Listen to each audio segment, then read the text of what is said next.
What's going on, everybody, and welcome on into the Dawg House. It is Bengals week, and what a week it has started off as the Cleveland Browns are getting ready to take on the Cincinnati Bengals. Two teams not off to great starts to get this season underway. The Bengals, though, coming off a win over the New York Giants last week. It was a little bit of a shaky win, but a win nonetheless for the Bengals. The Browns coming off of their fifth loss in 6 games, and the Browns making news as we go on to get this week started. So, listen, I got a great show for you here on the Dawg House. Before we get it going, and I'm just waiting for my special guest to jump in the background with me. But to get things going, if you're joining us here, wherever you're at, if you're on YouTube, if you're on Twitch, if you're watching on X, no big deal. Get over to YouTube, get over to Twitch, hit subscribe, hit like, share it around with your friends, and make sure not just with me on Tuesday nights, but our slate of shows is unmatched all over Cleveland when it comes to Browns coverage, and then when it comes to some other stuff that I'll get to in a minute. But whether it's Monday through Friday, and then the pre and post game show on Sundays, the OBR does it right. So make sure you are subscribed to everything OBR for all the best wall-to-wall Browns coverage, including getting over to the OBR.com and hitting subscribe. They're great deals, great coverage. I'm very fortunate to be a part of this group with a lot of really talented writers and broadcasters, and you want to make sure you're following along with all of them as well. I do also want to remind you that, listen, I know it's a big night here in Cleveland. I know we got the Guardians. We got game 2 of the ALCS. I know game 1 didn't go the way we wanted last night, but a little shaky, a little nerves last night. Expect the Guardians to shake the nerves tonight.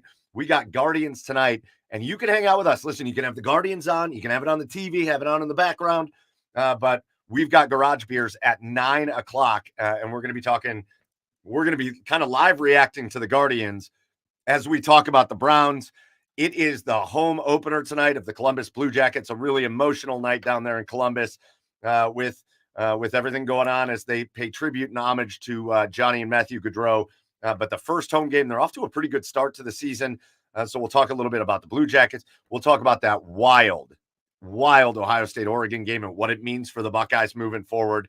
All that and so much more. That's on Garage Beers at 9 o'clock tonight. So don't miss it. You can watch the Guardians and hang out with us at the same time. Again, I'm just waiting in the background here for my special guest to arrive, and that's Adam the Bull.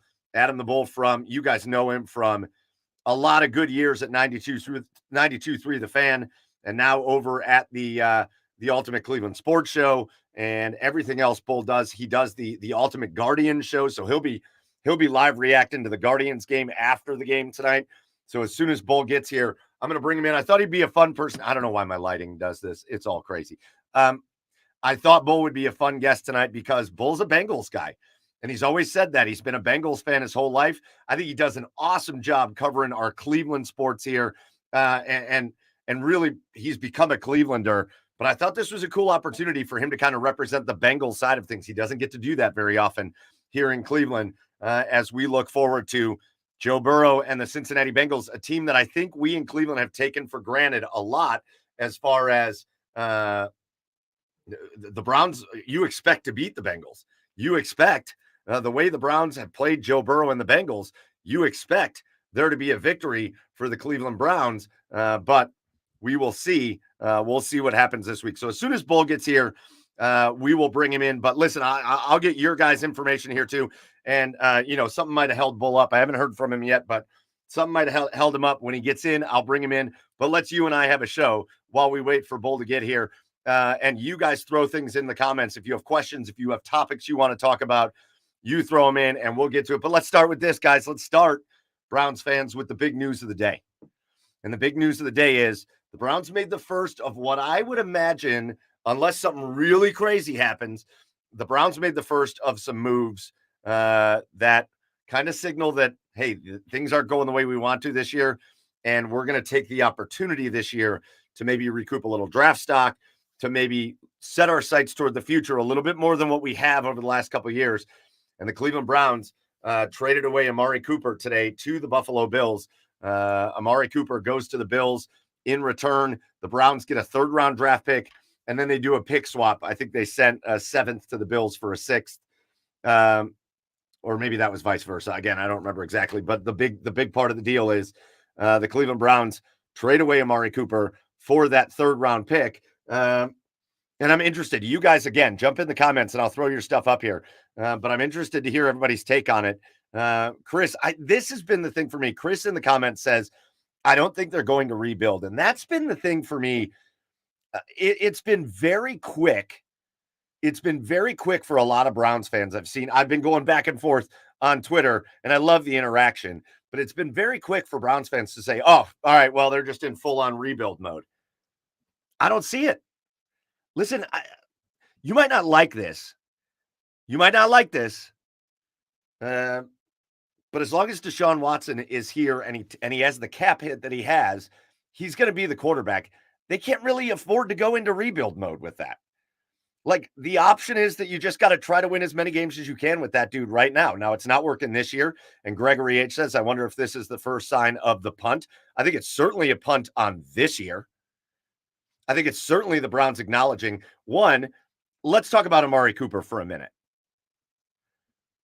I love Amari Cooper. I'm not going to say, I'm going to say some things about Amari Cooper that I never want to come across as anything other than I've really enjoyed watching Amari Cooper play for the Browns. One of my favorite Cleveland Browns that they've had here. He came in here and did incredible things at the wide receiver position over the last 2+ years. It's not been the same Amari Cooper this year. I think we can all acknowledge this, right? And I don't want to say what that's from because I do want to say I think Amari Cooper is probably a professional enough that he's not out there kind of dogging it, but he made it pretty clear that he did not like the way things went down in the offseason. He made it pretty clear that he wasn't real thrilled about that. And I think there's a human nature to the fact that maybe it did contribute a little bit to the way he started this season.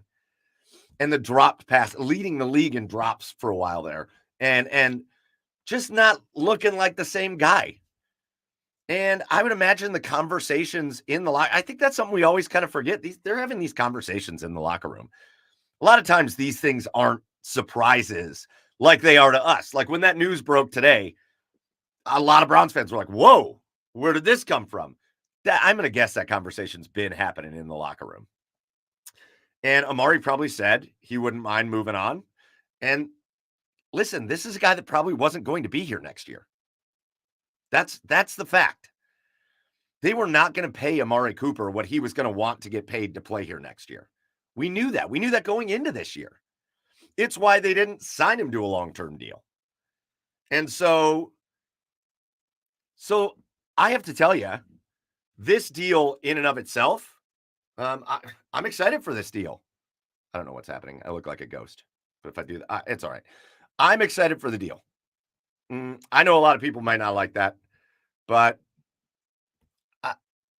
to get a 3rd round pick for Amari Cooper, think about that. They traded a 5th for him a couple of years ago. He came and played here for a couple of years, and he got a 3rd for him. I don't think it's throwing in the towel. I don't think this means that they are going to go into full-on rebuild mode. They took a guy that isn't going to be here next year, and they traded him, and they got a really good value pick in return for him. So I wish I see a lot of people in the comments saying Amari's going to go ball out in Buffalo. I hope he does. I've got nothing but love for Amari Cooper. But he's exactly, I think when you're talking about what's going to come next and what's coming down the line for the Cleveland Browns, I think it's players like Amari that are going to be probably the players that are next in line as this season continues to spiral, because I don't know about you guys, I don't see the hope in this season. 1-5. I don't see the Browns rattling off 10 straight wins. Now, maybe they will, and we're all going to be celebrating at the end of this year, and we're all going to be laughing about how putrid we were acting. I don't think they're rattling off 10 straight wins.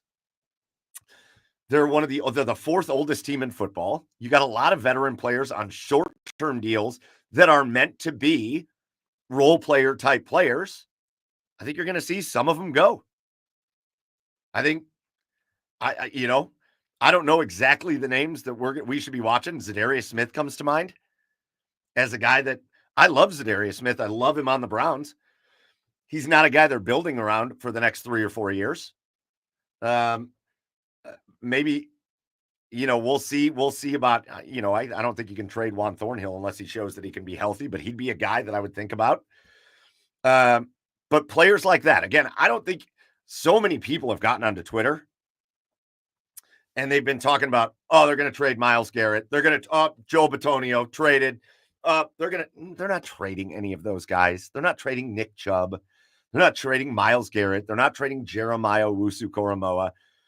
Could Greg Newsome be on the list? Yes. Could Denzel Ward be on the list? That to me is the most interesting of the name. I think there's some guys that I think would be, if I got the notification, I think there's some guys that I'd be like, okay, that fits the mold. Denzel Ward, I think that'll be interesting because of injury history. I don't want him. Don't take this the wrong way. I would love Denzel Ward on this team until he decides to retire. But I just think that they are going to start trimming down this roster to a bunch of younger guys along with the core guys. And I think by doing that, I think it's putting them in a position for next year to rebuild at some points. I mean, this offensive line has got to be a major focal point going into next year. But I don't think it's a signal that they're going into rebuild mode. I like complete rebuild. I don't think we're tearing this thing down to the studs. And I don't think we're doing what the Houston Texans did and just going to try to compile as much. I know it worked out for the Texans, but there's been plenty of times people love to point at the success stories. There have been plenty of times here in Cleveland where hold on one second. Oh, you know what? I know why Bull isn't here. This has been my fault. Hold on. Time out. He just sent me a thing, and I'm going to send it here. Try this one. I know exactly what happened. Bull's on his way in. He's trying to come in. This is my fault. Bull and I were actually going to record the interview earlier. Sorry to go off the rails here. Bull and I were going to record the interview earlier, and I sent him a link for that. And then he said, let's just do it live at 7. And he still had the link for the thing I was going to record earlier. So totally my fault that he hasn't been able to get in. But Bull's on his way in. We're going to talk a little bit more about this, and we're going to talk about the Browns and the Bengals. But again, I think we're going to see a little bit more of trades for players that maybe they don't expect to be around next year or aren't a part of the next year or 2-year plan. And I think the Amari Cooper trade is an indication of that. I do not think it's an indication that they think what they are building here is a failure. I do not think it's an indication that they're going to try to get rid of Myles Garrett and those guys. I think that's crazy talk by the fans online. But I got to tell you, I'm okay with it. This season isn't going the right way. So let's work on revamping things a little bit, and then we'll move on. Listen, totally my fault that our guest was not here before because, again, I sent him the wrong link because that was for something we were going to record earlier, and now we are live. So I got him the right link, and just like that, the true professional that he is, he's in the background. I'm going to bring him in now. Again, you guys know him from all the years at 92.3 The Fan. You know him from the Ultimate Cleveland Sports Show. You know him from the Ultimate Guardian show that he's doing now. He's kind of Mr. Everything, and he's become a really awesome honorary Clevelander. But I'm going to let him represent the Bengals here on the Dawg House tonight. I'm bringing him in right now. It's Adam the Bull. Adam. Michael, dude, how are you? So sorry that I messed up the links. No, it's all good. I was trying for like 5. I kept thinking, the reason I didn't even send you a message earlier saying it's not working is because I kept thinking I was screwing up because I'm not using my usual computer where I use StreamYard. So it's all good. It was totally me. You had the link for the recording. Well, that's my fault. We switched the plan because I wanted to record earlier, and then because I'm an old man, I had to take a nap and go live, and then it got all screwed up. But we're here. I'd like to tell you how jealous I am about the nap. I'd love to tell you that. I can't. I got to tell you, I have never been. It's very rare to me. Usually, I only nap when I'm sick. But I've just been so busy lately and been up so late lately with all the Guardian stuff and other things. But so I was just so tired today. So I'm glad I took like a 90-minute nap. It was beautiful. Love it. Well, hey, listen, I appreciate you joining me. Yeah. Bull, we've come to know Bull a little bit through Garage Beers. This is your first time on the Dawg House with me, but Bull's been a guy I've always really enjoyed listening to you, Bull. I've loved having you on Garage Beers with us ever since the first time you came on with us and said your favorite Cleveland place is Mitchell's. Holds a special place in my heart. Yeah.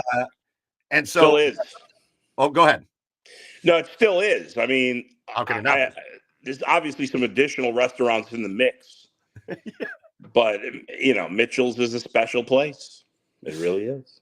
Well, Bull, I immediately thought of you for this year's show for the Bengals because, again, when I sent you a message, yeah, you're a Bengals guy, and yes, you're a Clevelander now through and through, and you do such a great job covering our teams. But I wanted to give you a chance to kind of get back to your Bengals roots a little bit and talk about the Cincinnati Bengals. Now, listen, we've been talking about the Browns. Obviously, the Browns make the Amari Cooper trade today, so I do want to get your thoughts on that a little bit. Sure. When you saw that come through, what are your thoughts on A, just the trade itself, and B, what it means for the Browns kind of moving forward? What's it say about the Browns?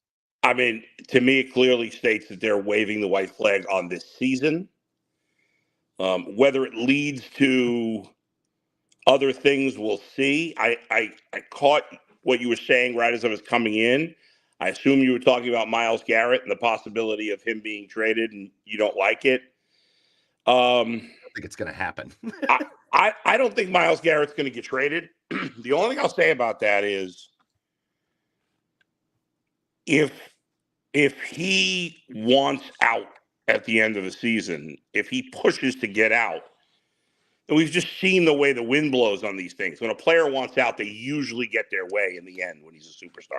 Now, I don't know that he wants out. I've heard in the past that he's not been happy when things seem like they're going in the wrong direction. And obviously right now it seems like going in the wrong direction. But I think, especially if they end up getting the first overall pick in the draft, which we'll see. But I would if Myles Garrett is on board, then I'd want to move forward with Myles Garrett. So I agree with you there. No, yeah. Listen, I guess my point that I was getting at before was I don't think the Amari Cooper trade signals look out everybody on the roster. Amari Cooper's a guy that wasn't going to be here next year. That's right. Knew that. He was an older vet. He was not a guy that they were looking to build around for the next 3-4 years, right? No. So I think a lot of people immediately saw that trade and they jumped to look out Myles Garrett, Denzel Ward, JOK, all these players. And I'm like, I don't think it signifies any of that. I think the guys that should be looking out for potential trades are guys that are kind of like Amari Cooper, guys that are on short-term deals, veteran players that aren't really core players of this Browns team. Well, one of those guys, one of those guys was an older player, for his position. And as the only 1 year left is Nick Chubb. You can't really get a lot for running backs in the trade market. And obviously he hasn't played yet, although he's supposed to play this weekend. Certainly not going to trade him right now. But if the season continues to go in the wrong direction, I wonder if at some point they would consider trading him. I can't even really – it's even hard to say it because I can't imagine him in another uniform. But – Well, they have built up so much bad juju with the fans, specifically around the stupid Deshaun Watson crap. Yeah. You might as well just send the team back to Baltimore. If you're going to trade Nick Chubb, just Baltimore number 2. Yeah, that would be bad.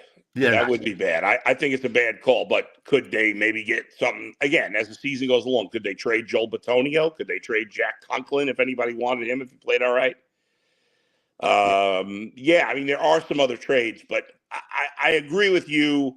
I don't think this becomes a full-blown rebuild. Now they have to start over at quarterback. Well, obviously. you could play my shoes at quarterback and it'll be better than what you're getting. Nobody could have imagined it. Even the most diehard Baker bro who is and it's weird that they're squawking right now because 2 years ago they kept telling me not to, why do you keep bringing up Baker? And now they can't. But it's in a way, it's like rooting against your team, which is really weird to be like squawking about Baker. But listen, Baker's playing well, but it's irrelevant. It's old news. They can't get him back. But no matter what you thought of the trade at the time, there couldn't have been anybody that thought it would end like this.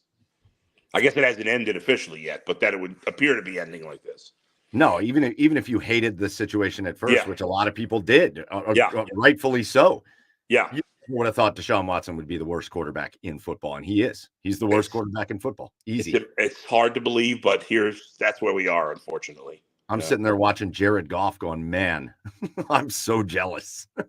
Well, think of all, Mary Kay was on UCSS today, and Mary Kay and I have disagreed on some things in terms of Deshaun Watson. She did make the point that, like, you look at Jared Goff and Baker Mayfield and who else did she bring up? Sam Darnold, certainly Geno Smith. I mean, there's a number of quarterbacks playing well right now that, especially Geno and Sam Darnold had completely been written off. Baker and Jared Goff, not to that degree, but that Mary Kay was saying, well, maybe Deshaun will turn it around. Look at those guys. Now, my counter to that was those guys all changed teams to turn it around. In fact, outside of Goff, they all went to multiple teams before they turned it around. So I don't see that happening. And frankly, when and if the Browns move on from Watson, unless his play somehow drastically changes between now and then, I don't even think he's going to get another job. I don't think anybody – when you bring in a player with off the field controversy, the juice has got to be worth the squeeze, right? And he wouldn't be. So, I mean, his career could be over if the Browns cut him at the end of this year. I mean, I don't know what they're going to do. Who knows? Yeah. But if they do move on in some form from him at the end of this year, that might be the end of his career. Yeah. Well, we'll see. Again, that would cost them a ton of money in which they're probably not going to do. But anyways, Bull. So let's talk about this game. We've got the Bengals coming off a much-needed victory last week in which they really shut down the New York Giants. Offensively, things haven't looked great for the Bengals this season, but again, they had a really good defensive performance. I know the Giants aren't great offensively, but shoot, look what they did to the It was weird because the offense has played well for the Bengals. The defense has been terrible. So it was a weird game because Joe Burrow is I think leading the league in touchdowns he's near the top. Like, he's played really well. Even in this game, it wasn't like he played poorly. It was a weird game, but the offense, they scored a ton of points and then blew a 10-point lead to the Ravens. They scored plenty of points against the Chiefs. Even in the Washington loss, they scored a lot of points in that one. So scoring points has not been a problem. Their defense had been, the worst I'd seen in any team. And then this past week, it was strange because they played great against the Giants. Now, they got their two starting defensive tackles back, but neither of those guys in the past, they've both been, solid players, but I didn't expect it to make that much of a difference. And like you said, the Giants aren't a great offensive team, and they're without their best player and Neighbors. But the Bengals defense played very well. So I assumed that the Bengals defense would give Deshaun and the Browns an opportunity this week. Not that he's taken advantage of any opportunities, because the Browns have faced the easiest pass defense schedule in the league so far. But now I'm not sure what to expect. And as we know, for whatever reason, Kevin Stefanski has had great success against the Bengals, and they've had great success against Joe Burrow. Like, it's really unexplainable. Last year, the Browns were really good, but in a lot of other years, the game was so out of left field the way they played. But we'll see. No, it's funny because the Bengals seem to have a couple of those situations. The Bengals have been obviously this year's game different, but the Bengals seem to just have the number of the Kansas City Chiefs inexplicably during this Chiefs incredible run. Man, every time it feels like they run up against the Bengals, it's like a buzzsaw. The Bengals have that with the Browns. I don't know if they're going to see that this week. I think there's hope that there is just some kind of thing there that the Browns are going to play better. But we're 6 weeks into this season, Bull, and we're sitting here hoping every week we're going, the Giants think their pass or their rush defense. They give up 200 plus yards rushing to the Washington Commanders. And then you get to the Commanders and you're like, their defense stinks. And you get to the Eagles and their defense stinks this year. Yeah. Everybody they play, their defense stinks, and it's not It mattered. hasn't mattered yet. More than 18 points in a game.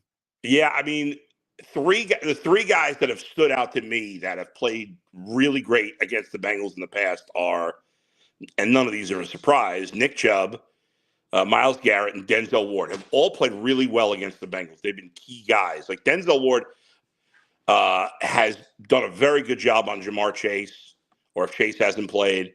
It was funny. I feel like the last time the Bengals won was when none of those guys played. Remember? And one of the Browns coaches said, we were thrown off because Chase and Higgins weren't playing. Oh, that's right. Yeah. Which was weird. But Nick Chubb's his first game back. I mean, I just don't know how much he's going to play. I can't imagine he's getting a full complement of carries.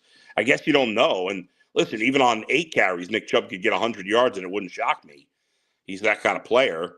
But I guess it depends. If it's going to be a competitive game, it depends on Myles Garrett and Denzel Ward, and neither one of them are at 100% right now. I mean, Myles Garrett, considering what he's dealing with injury-wise, I think has played really well, but the Browns are really getting nothing else. Obviously JOK is playing well, but up front, I mean, that's about it. A hobbled Myles and JOK have played well.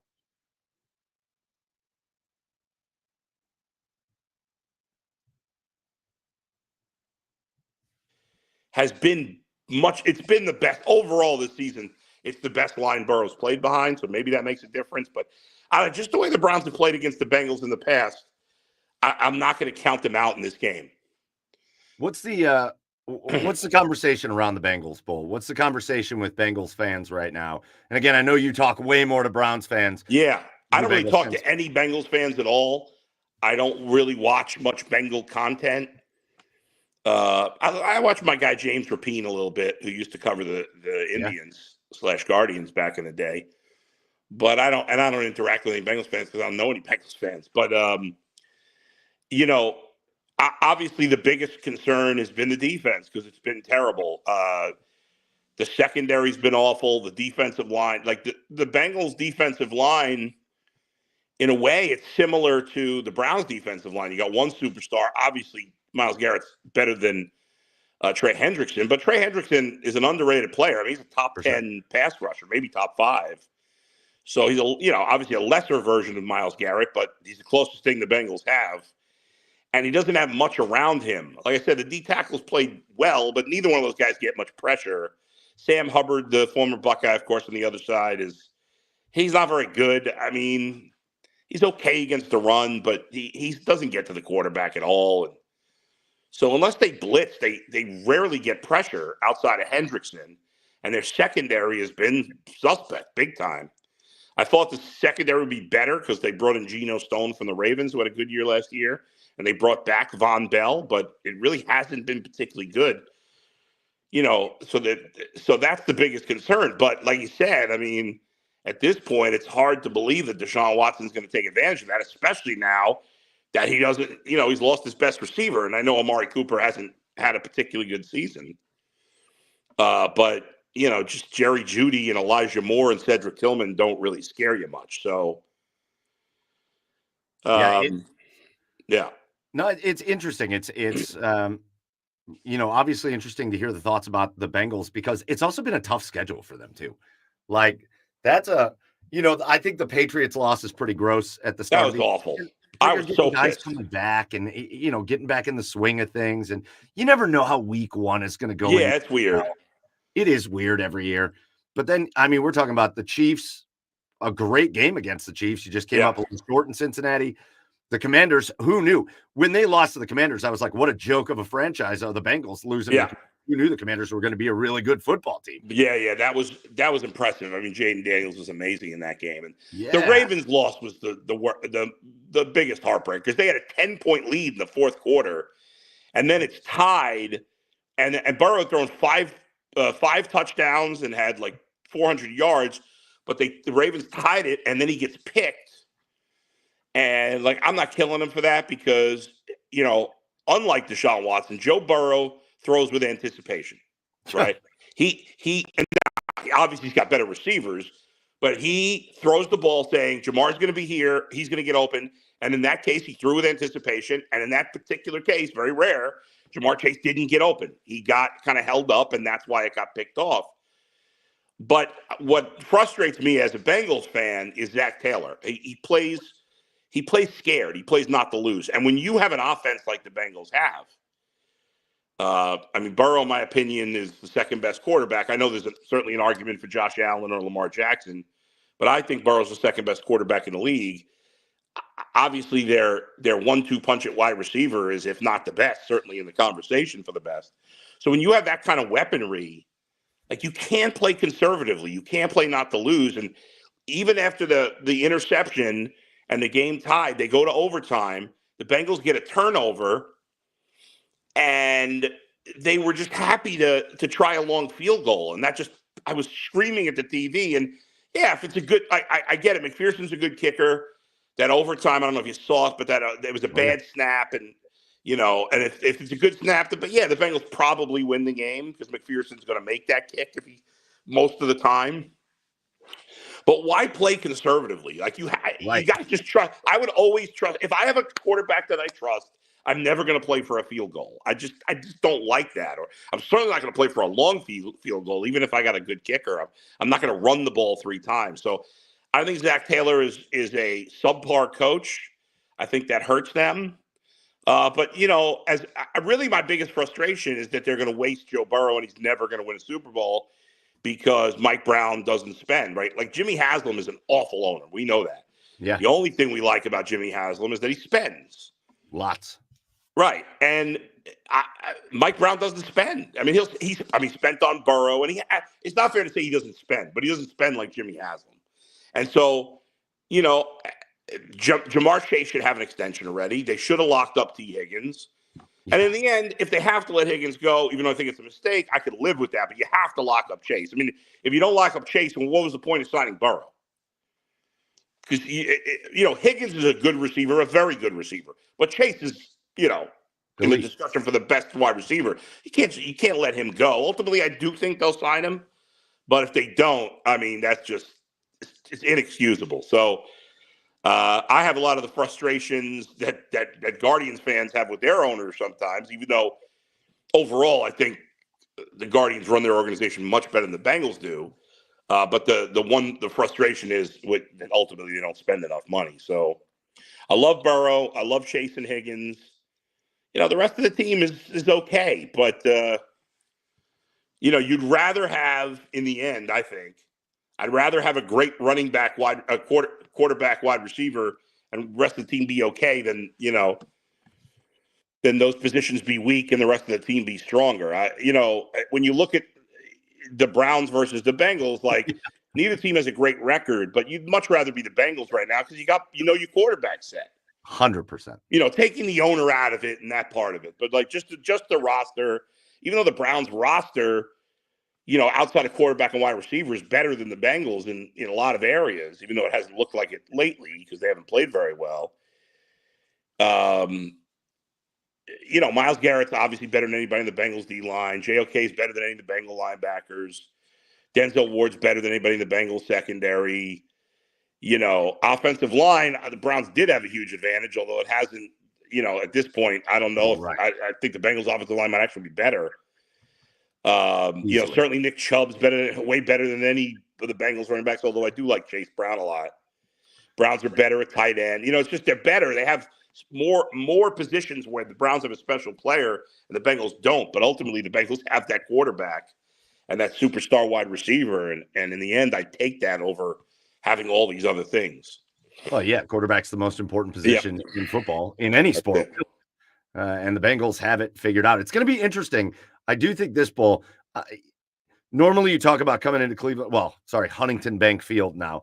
And you talk about a hostile environment and it's going to be loud and the dog pound and all that kind of stuff. Yeah. And I do think that they've done a great job of kind of turning that place into a tougher place to play. Sure. It's going to be a hostile crowd. I don't think it's going to be towards the Bengals. It's going to be a real interesting environment down there. Do you think there might be more Bengals fans than Browns fans in this game? No. I don't mean more fans. I just mean I think the Browns fans are going to be more hostile to the Browns than they are to the Bengals. Somebody, Mikey McNuggets today was like, "What's going to be louder, the cheers for Nick Chubb or the boos for Deshaun Watson?" So I saw somebody say they have to kind of bring them out together just to avoid Deshaun getting booed off the field. Yeah, you might. I mean, I wonder if they purposely waited one more week on Chubb to like have the fans not be that miserable when Deshaun takes the field back at home. It's going to be a weird atmosphere in Cleveland Browns Stadium, and especially if the Browns, again, you talked about it. This is just another game. No offense to the Bengals, but it looks like it's set up as every other game this year for the Browns, doesn't it, Bull? Where the Browns look like they have a whole bunch of advantages on the field, but if they don't come out and score points, eventually, I would imagine the Browns defense is going to come out playing pretty well, like they've done every week. But if that offense just three and out, one first down punt, that's what they're doing. Eventually, the Bengals offense is just going to take over the game, and the Browns defense isn't going to be able to keep up. I mean, I think the defense played poorly against Dallas, played poorly against Washington. The other 4 games, the defense has played well enough, and then just been worn down. Now, it's not an excuse ultimately. I mean, if you want to be an elite defense, I got to turn on the game. Yeah. If you want to be an elite, we're going to wrap up in a minute. Yeah. If you want to be an elite defense, well, you got to be elite, even when the offense is not getting the job done. But I understand the frustration that the offense must be feeling. That the defense must be feeling with just how well, because you're just getting nothing. I mean, you've seen all the advanced analytics here. I mean, it's crazy how historically bad this offense has been. Not just bad for this year. I mean, to not have a single game of 20 points is insane. It's wild. It's wild. So again, we said we were going to do a little bit of an abridged version of the show today because we got Guardians baseball. Oh, yeah. And if you don't check it out, I would highly encourage you to do it. Bull does the Ultimate Cleveland Guardians show on YouTube. And so you got locked in for this game.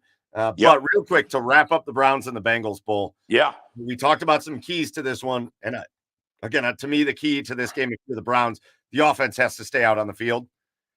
The key if you're the Bengals has to just be play your offensive game. And you should, even if they don't play great, you should outscore the Browns, right? Like, that's the key to the game. Right. I mean, the Browns have had some big turnovers. Remember that pick 6 touchdown by Denzel Ward that one year?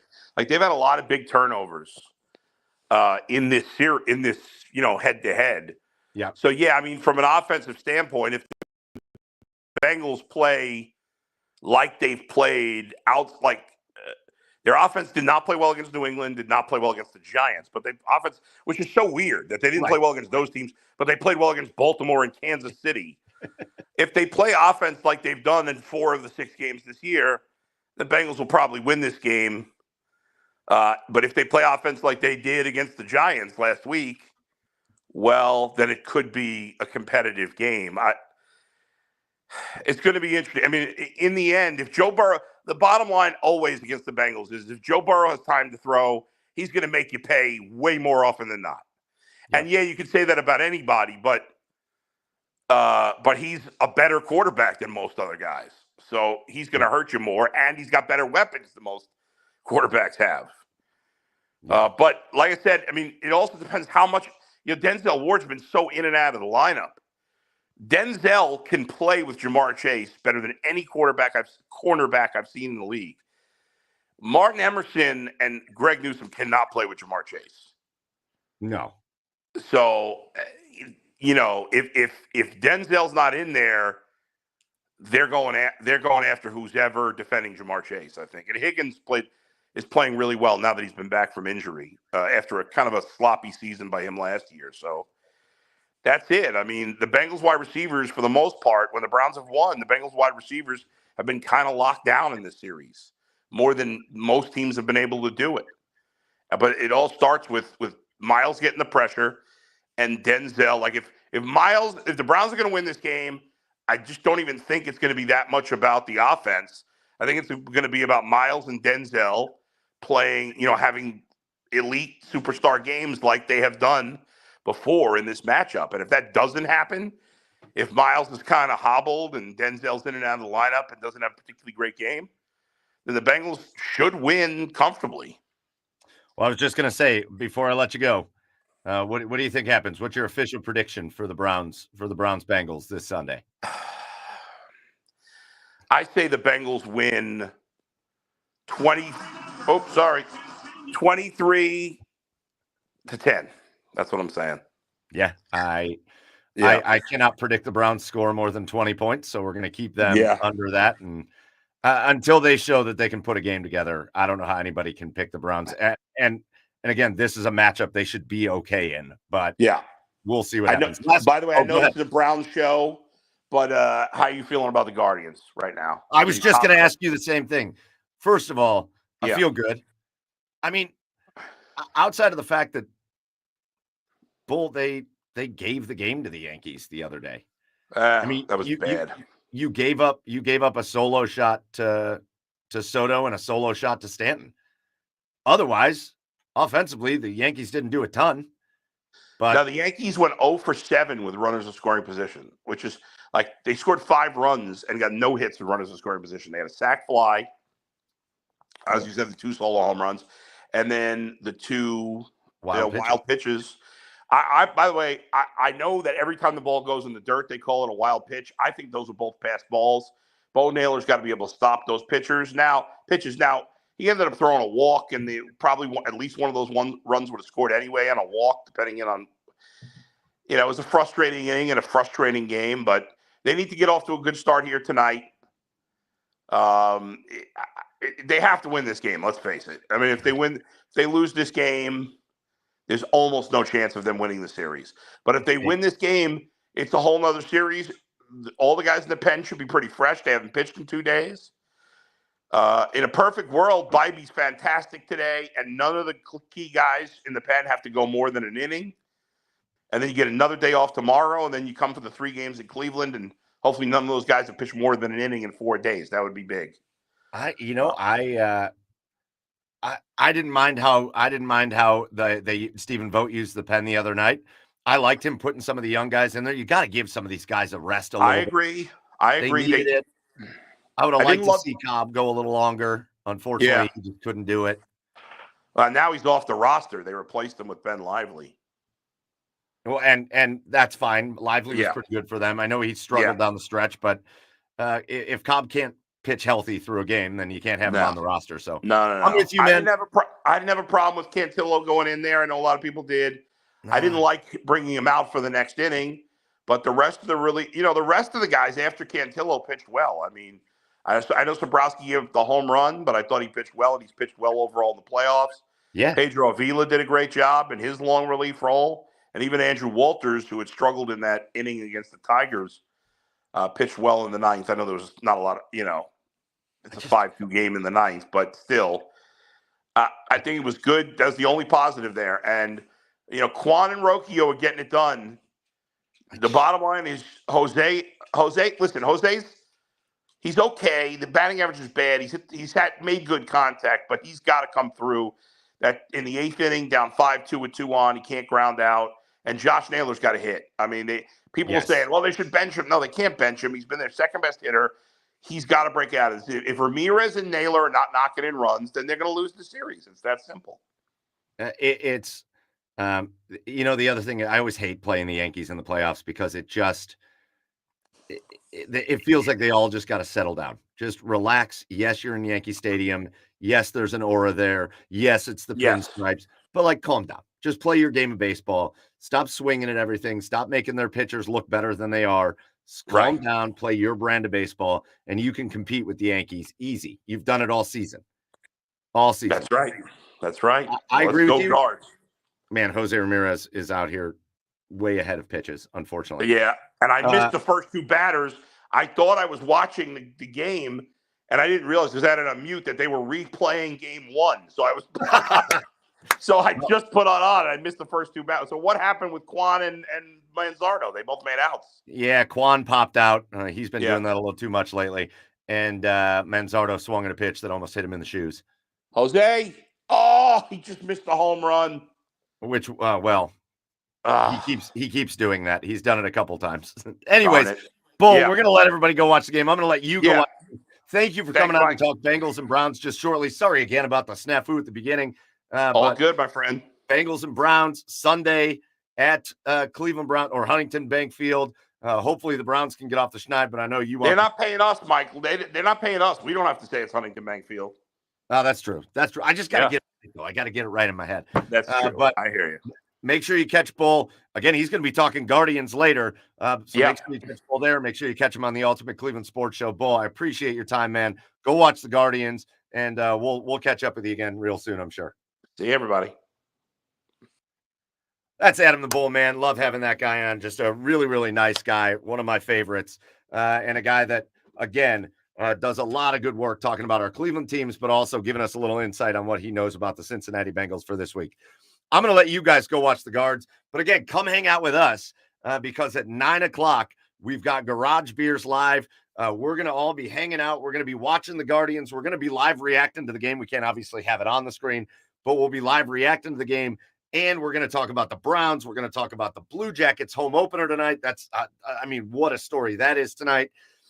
We got the Buckeyes that we want to talk about. Just a lot of stuff going on right now. And we're going to hit it all on Garage Beers while we watch the Guardians with you guys. So come back at 9 o'clock. Until then, go grab a beer, go hang out, go watch the Guardians. And hopefully when we come back, the Guardians have built up a big lead and we can all just celebrate all night over a couple cold beers. Come back at 9 o'clock for Garage Beers. Until then, this has been the Dawg House. Special shout out to Adam the Bull for joining me here tonight. And we'll catch you next week on the Dawg House for our preview episode against the Ravens. Until then, cheers. Go Browns.